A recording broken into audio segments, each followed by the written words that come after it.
Welcome to the Infrastructure Podcast. My name is Anthony Oliver, and today we focus on the global infrastructure market and find out what the UK might do to accelerate its ambitions to drive economic growth from infrastructure investment.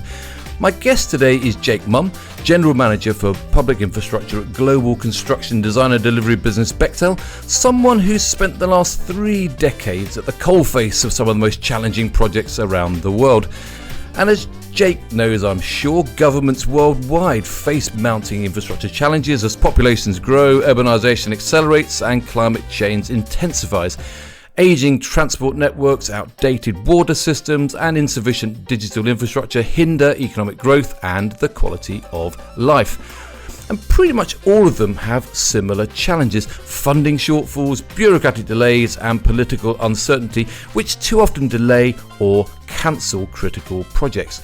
Yet the need for resilient, sustainable solutions is greater than ever, with extreme weather events exposing vulnerabilities in existing infrastructure. And as such, the transition to smarter cities, green energy and efficient public transport is high on the agenda and requires strategic investment, cross-sector collaboration and innovative funding models. And so often it falls to businesses like Bechtel to steer the path to success. So let's find out how. Jake, welcome to the Infrastructure Podcast today. Thanks, Anthony. Great to be here with you.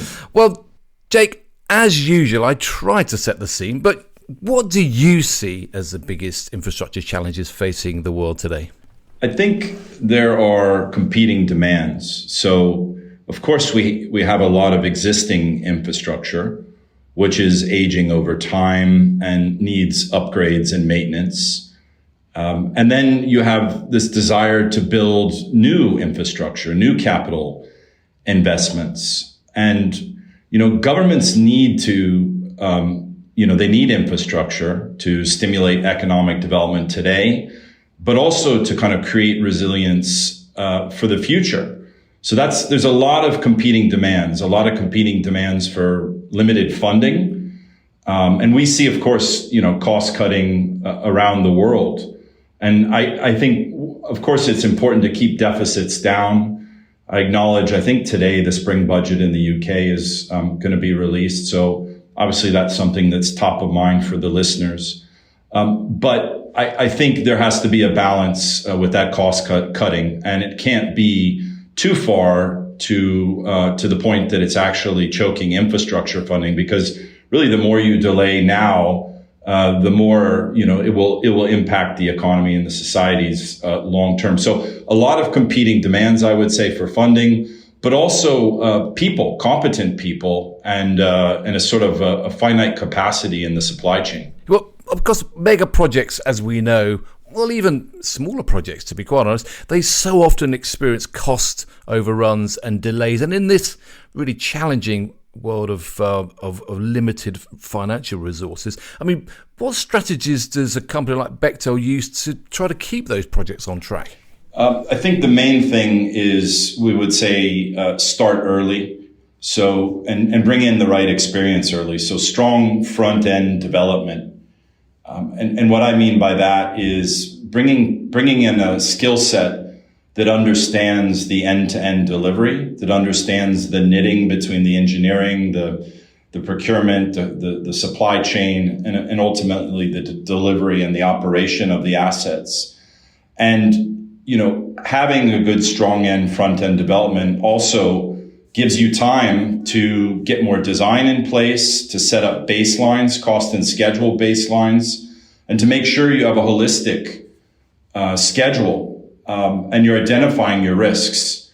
And I think the thing about the risks are, run at them. Wherever you see challenges, don't shy away and hope that they'll go away. That's actually where you should focus. Bring in the operators early. And I think a longer front-end development also gives you more time for consultation with the public, which is important to have a social license to operate, and also to kind of engage the supply chain. And really what you're going for is a balanced risk transfer, with the supply chain. Yeah. I mean, it's interesting you talk about that social contract, because certainly in the UK, there is a very much an accepted school of thought that the government really does have to start turning this ambition into reality when it comes to infrastructure, to make people's lives better, but also to meet those challenges of population growth, build the houses it needs, build the transport systems, make sure that urbanisation is working, and also dealing with the intensifying impacts of climate change. I mean, do you recognise those challenges that the UK government faces as something that everyone faces around the world, or? Yeah, absolutely, Anthony. I mean, urban centers around the world are all growing. Obviously, here in the UK and in Western Europe and in the US, but certainly in places like Riyadh and Dubai. So I think everyone is responding to increased urbanization. I think the one thing you mentioned on climate change is interesting because, looking out across the patch, I don't think many countries are actually incentivizing projects to include measures to withstand climate change.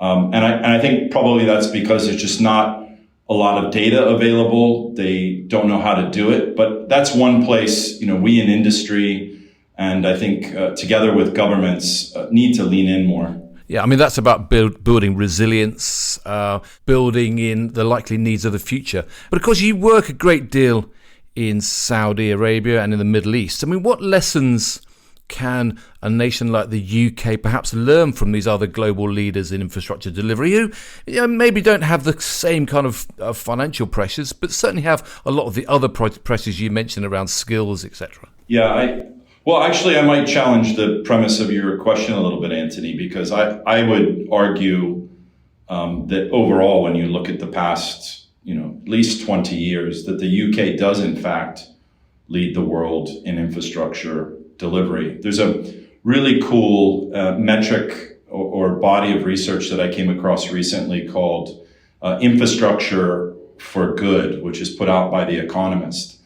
And they have a kind of an index or a barometer, they call it, which looks at, the governance, the financing, and then on the impact side, the benefits to economies and communities. And I think the UK ranks like number 2 by this index. So I do think the UK actually has a lot to offer the world and Saudi. And we supported, actually, Bechtel supported a recent trade delegation called the Great Futures back in September of last year, which was really about bringing a lot of the, expertise, talent of UK business and certainly, UK engineering and construction to support the ambitions of Saudi Arabia. But, what I would say about Saudi is, what they've really done well is the long-term planning. And you, of course, have heard about Vision 2030. So everyone in the kingdom understands Vision 2030. The layperson knows about it. People in the ministries and industry, everyone understands it. And I think, infrastructure, these are long-term assets. And I think, you need then a long-term plan. So I think what Vision 2030 does that is good, it's a comprehensive kind of socioeconomic plan that prepares the country for a post-carbon economy. And so it's all about commitment and consistency and about making long-term bets. And I think Saudi does that very well. And I think a lot of countries in the world could take a page from that book. And I suppose that's about not just having mega projects. It's not just about having transport projects. It's about investing in the housing needs. It's about investing in the whole social infrastructure. I mean, one of the things I suppose, we mentioned that the UK government is heavily focused on using infrastructure to drive economic growth. But we also see maybe that long-term vision is missing because projects like HS2 were at one stage being billed as this big means to bring the nation together, but it's been scaled back. Other projects have had kind of faltering starts, etc. I mean, how can the UK come up with that kind of long-term vision to ensure that infrastructure investment remains strategic and starts to deliver those real economic benefits? Well, I think the goal is really refreshing. And I am looking forward to the 10-year plan being released. Right. I know there's been a huge focus by the current Labour government on things like planning reform. They've recently passed the planning and infrastructure bill. So I think the ambition is great. from where I sit, delivery is absolutely, the challenge. Yeah. And so if there is going to be a huge investment and a commitment, then that has to actually be based on some certainty of outcome. And when you talk about HS2, the ambition was excellent, connecting the North and the South, but it's really kind of a shame that it got scaled back. And so when I think about how things could be different and better, I think absolutely it's about nailing delivery. And in the project management space, in engineering and construction, obsess about organizations. And I think, the kind of organizations that you put forward to deliver mega projects is so important. And so, you don't want a kind of a bespoke organization with low accountability, kind of consultants. You want people to have skin in the game. You want to align authorities and accountabilities. And by that, I mean, you want people that to be, to have the authority, to be empowered to make decisions, but also to be accountable to those. And so that extends beyond the organization managing the project, but also the supply chain. Yeah. And crucially, you need an executive in those organizations that's willing to be a political advocate for the project, and leaders on the project that truly understand kind of how you knit the project together.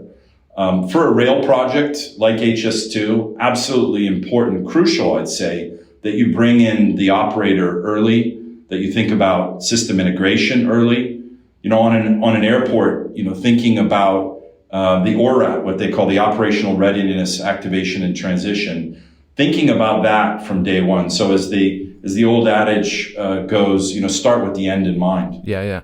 And it's I imagine it's a tough world, therefore, for a business like Bechtel, because you are dealing with quite a lot of political uncertainty around planning, around financing, and quite often those kind of ideals that you talk about they're simply not always in place when you come to work with your clients. So how does Bechtel manage those kind of risks in that environment where it's perhaps not quite so well structured as it might be? Well, I believe in depoliticizing infrastructure and depoliticizing funding for infrastructure. But back to what I was saying from the outset, Anthony, having time at the front end to really enroll, to do the proper consultation with all of the stakeholders. Infrastructure is a public good. It is an investment, and there has to be support from the public, from the body politic. People have to understand, the benefits, the drawbacks, and the returns. And I think if you give that time, you will have people on board, and I think you'll naturally depoliticize the infrastructure. But once a decision is made, everyone has to get on board to get the best outcome. Which talks to this whole idea of collaboration, because I suppose what you're saying there is the delivery of infrastructure. It's a holistic process. It just has to involve many parts of a very large supply chain. We talked a lot about, I suppose, the public investment which is required, but of course a lot of the work that you do at Bechtel is privately financed. How can the UK better attract that private investment, which, to be quite honest, the UK and many other developed nations are increasingly reliant on? Yeah, I think private investment obviously has a huge place in infrastructure development. We have an arm of Bechtel called Bechtel Enterprises that deals just with that. How do you bring finance and private finance to bear to develop and support projects? I think there's a very interesting debate you're alluding to in the UK right now about private financing and infrastructure. And I think really up until now, we've really only seen the benefits of private financing in hospitals. If you look at Canada, it's been a huge focus for the past 15 years. And kind of the irony or the beauty really of that is that a lot of that private financing in Canada has actually come from retirement pensions. So if you imagine it's retirement pensions being leveraged to finance infrastructure to benefit future generation. And I just think that has a really nice ring to it. But as I say, there is a lot of potential, but it's not a panacea. It's not a cure-all. And governments will ultimately always have the best access to cheap capital. So if the idea is to do private financing or public-private partnerships, P3s, and kind of lob all the risk over the fence to the contractor and the equity provider, then I would say that's probably not the right motive. But on the other hand, if it's really to empower the contractor and equity provider with what I said earlier, like a fair risk-reward balance, then I think it has real potential. And one of the things to think about that we're seeing a lot is that point in time in which the baton is passed to the contractor and the equity provider. Traditionally, in a P3, whatever the sector or the asset being built is, the handoff has generally been, particularly in Canada, about 30%. And so, of course, a lot of risk has to be priced in, and a lot of unknowns exist at 30% design, particularly if it's urban infrastructure, which is kind of by nature brownfield. A lot of unknowns. You have to mate with the built environment. But if you can work with the contractor and the equity provider to develop the design as an owner up to, say, 70%, 80%, then I think you can have better control of the design, lower contingencies, higher certainty of outcome, and a more balanced, kind of risk profile for the contractor and the equity provider and the asset beneficiary. And then you're getting more than just a financial contribution. You're actually getting that private sector innovation really being driven into the project and getting a much better return on that whole kind of partnership. Yeah, absolutely. You're going to be getting the best of the industry, the best thinking. People won't be worried about covering a gap or a blowout or a bust or something that wasn't anticipated earlier. Yeah. In terms of the sort of projects that you're getting involved with, I know that you're doing quite a lot. You have always done quite a lot in the rail world, and certainly in Europe, we see a drive towards in rail and public transport as a sustainable alternative to cars. I mean, are you seeing that as a global trend? I say that because obviously the US has traditionally struggled to embrace rail as a public transport mode. Yeah, absolutely. I see it as a global trend. I mean, you go to the Middle East. Dubai has now developed metro for 20 years. Riyadh just put its metro into service a couple of months ago. But I think European rail, and I'm biased, in particular UK rail, has always kind of led the world. In the US, there's obviously, to state the obvious, there's a strong reliance on cars and roads, and there was the big push for the highways program driven by Eisenhower. But now there is a pivot to rail. There are more discussions about high-speed rail. California high-speed rail has had some challenges, particularly with consistent funding and I would say, again, front-end development. There's Brightline, which is a private developer that's developing high-speed rail between Las Vegas and Los Angeles, and have recently started a line in Florida. So there is a transition taking place, but it takes time. I am seeing it happen, but ultimately, I think for it to accelerate, the government needs to be leading in it, and people need to feel that by taking rail or by giving up their cars, they're not losing anything. So it has to be reliable. It's a cultural thing. It's a cultural shift. Exactly, Anthony. Yeah. And I mean, it's interesting. You say that the UK has been leading the way in terms of rail and public transport, because certainly hundreds of years ago we were there delivering it, but of late we have been criticised for being the most expensive place to build railways. Is that challengeable? I suppose if you look at things like HS2, it's a valid challenge. But if you look at things like Crossrail, and I know some of the original schedules and budgets weren't met. But I think ultimately Crossrail was a real success. And today, of course, your listeners know that it's the most popular and enjoys some of the highest ridership in the UK. So I think that's been a phenomenal success. And I think the economic return on that has been huge. The challenge, just one more thing, Anthony, the challenge with kind of thinking about cost and cost overruns and expense when it comes to rail and to infrastructure is you really don't get the benefits from infrastructure for as many as 2, 3, or 4 decades. So, oftentimes when we think about costs and costs of infrastructure, we're kind of thinking in net present terms and, the returns you'll get in 5 years and 10 years, but it's actually decades to realize the full benefits. Yeah. Which is often the problem that all infrastructure has, as you say. It's actually managing the expectation of those outcomes, because quite often we do, as I say, governments think about things in a very short term rather than the long term, which is, I suppose, the cross that infrastructure professionals bear. Let's talk a bit about you, Jake. You're from the US. You studied at Tulane University in New Orleans and actually started your career with Parsons Brinkhoff as a rail engineer on the proposed Desire streetcar project to replace the original infrastructure made famous by Tennessee Williams. What happened to that project? Because I know it kind of it didn't make it through your particular involvement.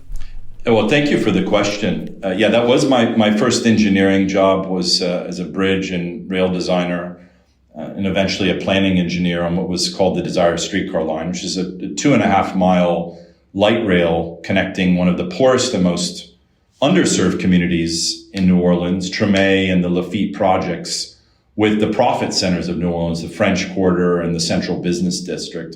So unfortunately, I never saw the project through. But I can tell you today, the streetcar actually has been built. It's been renamed Rampart Loyola streetcar, which I prefer personally, the Desire streetcar line. But it's really, it's a blood infusion to that area that I just described. And so if you were to go to that area before the streetcar was built, you would have seen boarded up storefronts. Today, it's a buzzing high street. So I think that's really a testament to the power of infrastructure. And I suppose it underlines the a good idea remains a good idea if you can make it happen over time.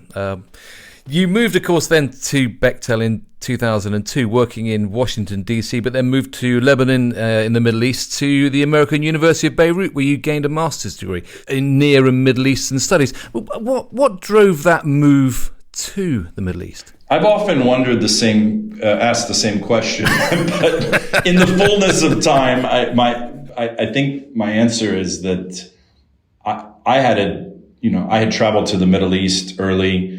It left a huge impression on me. I wanted to be a diplomat, so I went to the Middle East to kind of reinforce my Arabic studies, to learn about politics and economics, and ultimately to as a springboard for a career in diplomacy.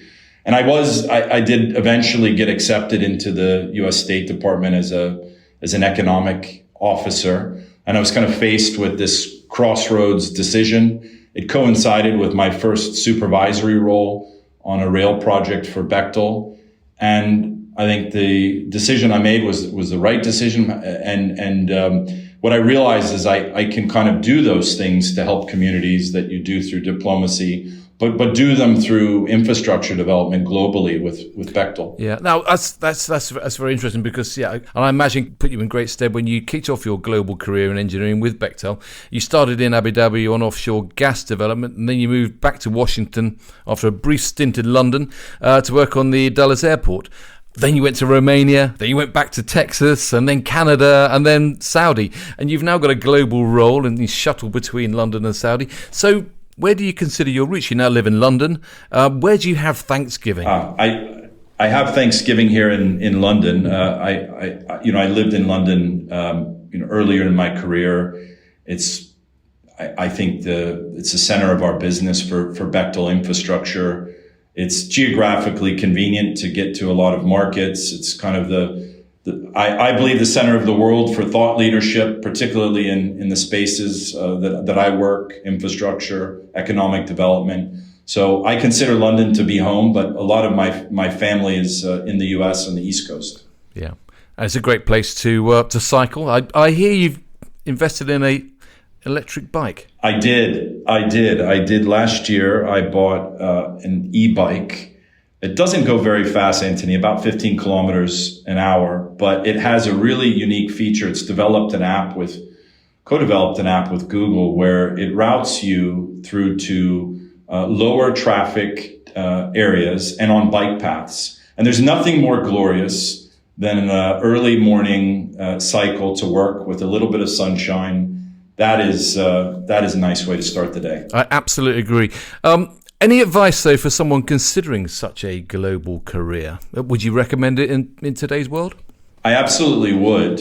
I think we don't do enough in the industry. I think we always need to do more to try to evangelize the benefits, the learnings, what you can gain from a global career in infrastructure. And I think you had a podcast with John Armitt that I listened to, Anthony, and he said something really interesting. Yeah. He said that young people start to actually think about their careers at 8 years old. So really trying to stimulate curiosity about infrastructure. That's what's important. And there's so much to be curious about. There's the technical aspects, the engineering, there's the societal aspects, the economic aspects. So that's important. What advice I would offer is go where the work is. That's what I've tried to do. Try to get yourself on a hyper learning curve. It's always been a pretty complicated ecosystem. So try to, get people in your corner to help you navigate your way through that. And then the other thing I would say is don't expect from day one to have your dream job. It takes time for organizations to get to know people and vice versa. So you may not have your ideal job from day one, but you certainly will not get your ideal job in the future if you don't approach that first role with gusto and excellence. That's a great advice, I'm sure, for anyone thinking of following your footsteps. Let's talk a bit about where those potential opportunities might be, because Bechtel has delivered some of the world's most complex projects around the world. But clearly the US is undergoing a major shift in government policy across a range of areas. I mean, how do government policies and regulations really shape the way Bechtel delivers infrastructure projects? Yeah, I think we, in industry, and Bechtel in particular, can help policymakers. We can bring the lessons forward from projects.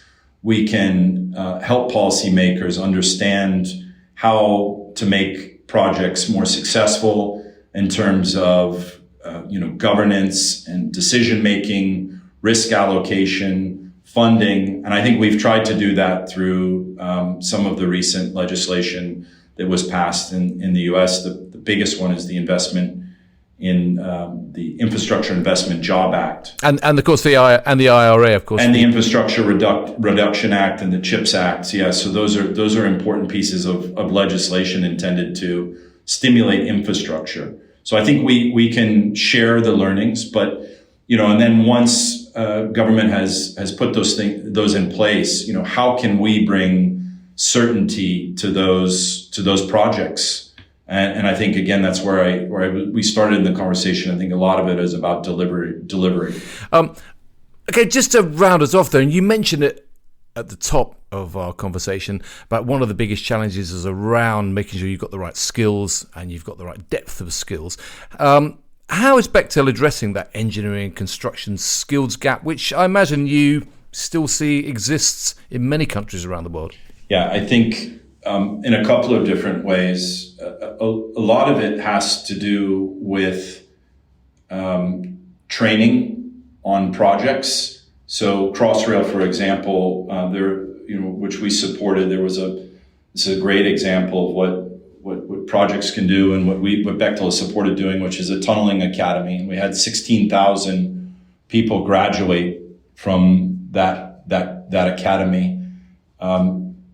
Also apprenticeship programs are great opportunities. In terms of skills development for the craft professionals, supporting customers and projects to identify the sort of the skill, the baselining, the skills of the local craft professionals, and then putting programs in place to kind of upskill them, whether that's through unions or in open shop environments. So I think absolutely. And the second benefit I would just say is that you get a productivity benefit on the project. So, doing training, addressing skill gaps on projects is so important. But it's interesting, Bechtel, it has a very wide range of different skills at its disposal, because you employ a lot of craft professionals. And I know that you've done a lot of work to make, to really emphasize the value of those craft professionals in the entire design and delivery of projects. Yeah, I think people actually have to be recognized for what they do. We have a program called craft-based leadership training. So we develop people on the jobs. We recognize people on the jobs. We try to have career pathways for people to get ahead on projects. Projects are the best place to grow and develop because they're long. Things change on projects, and there's often opportunities to take on a different assignment or develop a different skill or trade. Yeah, and of course everything's changing. You've got more digitization, you've got AI playing a role. You've also got new construction techniques, modularization, or even robotics to address labor shortages. That's all part of your playbook. Yeah, I think absolutely. There's been a lot of discussion about AI and modularization is something that goes back, we've been doing for 30 or 40 years, particularly in our energy business. And the idea is really to take job hours off of sites. That's particularly helpful in brownfield environments where there's a lot of kind of constraints on work hours, getting access to places. So if you can take those job off hours outside to different locations where there's available labor pools, then you can get efficiencies. And I think it's been rebranded recently. We talk about modern methods of construction, so it's a newer term, but really it's something that we've been doing for a long time, and I think there's a lot of promise in it. The other thing you mentioned was AI, absolutely top of mind today. And I came across a really cool quote that just sticks in my mind from an IMD professor, a guy called Richard Baldwin, which he said that AI won't take your job. People using AI will, which I think is really instructive. And the way we're thinking about AI is really just use cases, trying to experiment with it across the entire project ecosystem. That's about getting better designs quicker, bringing more ideas into play. And it's an exciting world. But I suppose, just to finish off, Jake, if you could change one thing about the way major infrastructure projects are delivered today, what might it be? I think how they're assessed in terms of the time horizon for the benefits. And I think what happens is that we evaluate costs of projects in sort of shorter or medium-term time horizons, not in long-term time horizons. And I think if the time horizon was extended, then the full benefits of infrastructure, economically, societal, would be realized. And there would be more realistic business cases, less pressure and incentive to try to lower costs at the front end so that projects can kind of get through, but actually to take time to study those projects and to get the costs and the schedule right from the outset. Yeah. And I think there's a lot of people who share your thinking there. But I suppose fundamentally, though, it's about good delivery all the way from now on. So, Jake, thanks so much for joining me today on the Infrastructure Podcast. A really interesting conversation, really interesting challenges, and of course you are having a really fascinating career. Some really great insights into the challenges facing the sector, and of course the huge opportunities. So thanks for joining me today.